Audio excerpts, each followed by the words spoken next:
So, what is up, you guys? It is your boy Brett Pickers here, and welcome to another video. In today's video, we are going to be talking about, I think, one of my most favorite teams about to just really talk about, really, is the Houston Texans. Now, last year, they did not had a good year, obviously, and they somehow choked the number one overall pick, somehow. But it's still very interesting, to say the least. How can this team improve after last year?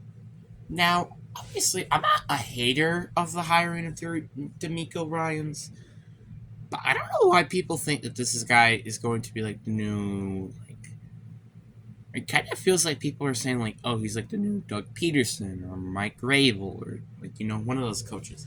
I'm not saying quite like an Andy Reid, Nick Sirianni yet, because obviously we still gotta wait and see, obviously. But I'm a little interested to see how he is gonna be in his first year.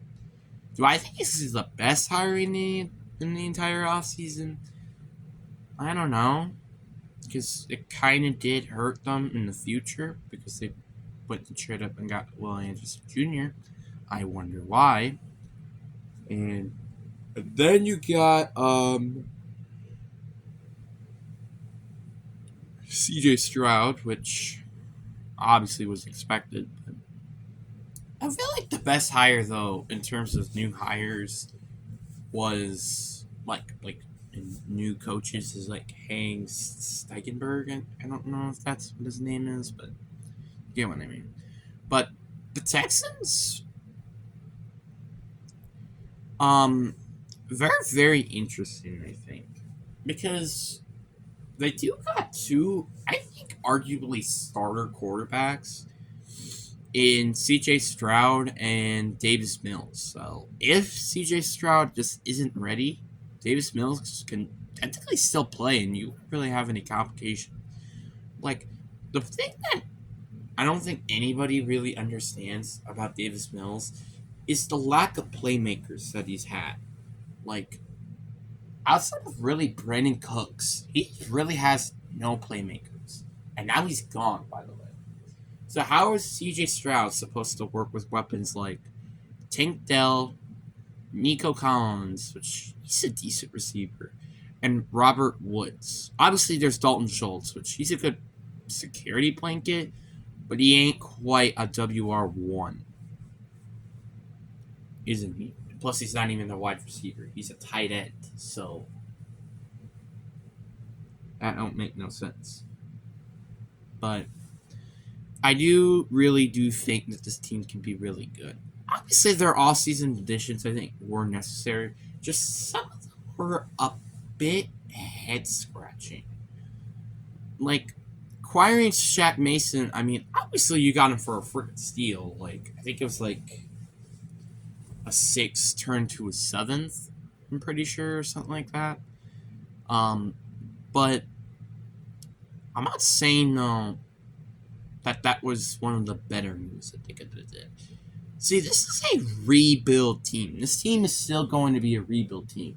So, just signing or trading players like Shaq Mason, Jimmy Ward, and Robert Woods is kind of head scratching. Obviously, I understand maybe the reason why Jimmy Ward wanted to be here. Maybe it's not because of D'Amico Ryans. And then Shaq Mason, I really don't know. But some moves, though, I think were very good moves. Like, I like the signing of Dalton Schultz. I think Devin Singletary doesn't have to be the WR1. I mean, not WR1, the RB1 because of Davian Pierce. But you can't be a nice elusive back and also just a backup option as well. And I do think that this team is relatively good. So, yeah. And then obviously, they actually had, I think, a very good draft with getting players like Will Anderson Jr., CJ Stroud, and then Tank Dell. I think their draft is very good. But there is still a question, I think, I have in mind. Is CJ Stroud going to be good with the weapons that he has? Obviously, again, I just went on a rant about why I think.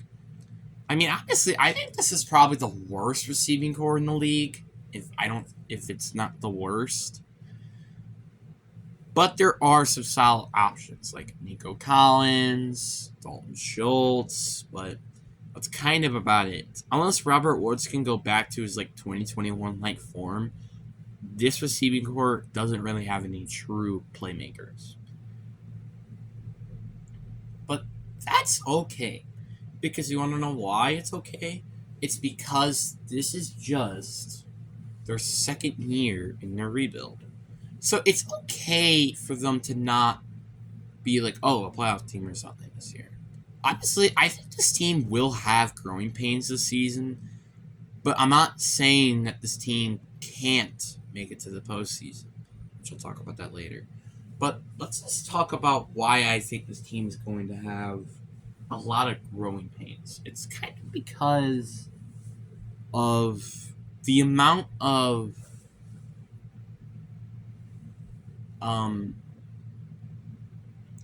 just having a rookie quarterback is pretty much the best example. Having a rookie quarterback isn't the best sign, but that doesn't mean that it can't be bad.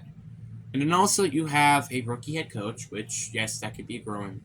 Obviously, what we see from rookie head coaches is mediocre seasons, which that's okay. DeMeco Ryans doesn't gotta be the new Brian Dable. He doesn't gotta be Brian Dable. He doesn't even have to be any of the best head coaches this year. He just has to prove that this team can be very good, which it can. But obviously, will this team probably make it to the playoffs? It's unlikely, but I wouldn't be surprised. Obviously, I understand, this is probably... I mean, the AFC just seems to get tougher and tougher by the year, but this team can have a path in a wildcard berth or as winning the division. Let me explain. So, the Texans obviously play in one of the more easier divisions in the AFC South. Obviously, it's not super easy. The Colts are an underdog team that can't make it to the postseason. Tennessee are, I think, playoff contenders at what they are right now. And Jaguars can potentially contend for a Super Bowl. Obviously, it's not super easy, but it isn't super hard either, like all the other divisions. I mean, obviously, I don't know about the West. I think the West is kind of the same. The North, though, North and East are completely different. All those teams contend for playoffs, and none of us would be shocked. Obviously, I wouldn't be shocked if any of these teams make it to the postseason. But Texans have some interesting perspectives, to say the least, with how they could go with the season. They could go with the season with the expectations to maybe try to sneak in or just barely miss the postseason, or try to get a mediocre season. Obviously, and also, here's the thing. It's not the end of the world if they play super well and then just miss out of the postseason, because they don't even have their first round pick this year, thanks of the trading up to get Will Anderson Jr. So pretty much playing at their best level is pretty much the best way into actually winning, because obviously you have the Browns first round pick, which you never know how. It really pretty much could be 32, or it could be 8. It's nothing else. It's only in between that area, just to mention. But to me, I do think that this team has a ton of potential. Obviously, I really do think this team can make it to the postseason. It's just some things have to go their way. Obviously. And also, they're also in the third most easiest schedule, so that's also another thing to mention, which is easiest out of the entire division, but that's not saying much. But I do think that this team has talent. I just don't think it's enough talent to really make a run in the Super Bowl. But I wouldn't be surprised with maybe a very good offseason next year. This team can potentially contend for a Super Bowl.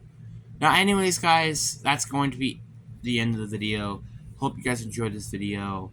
Peace.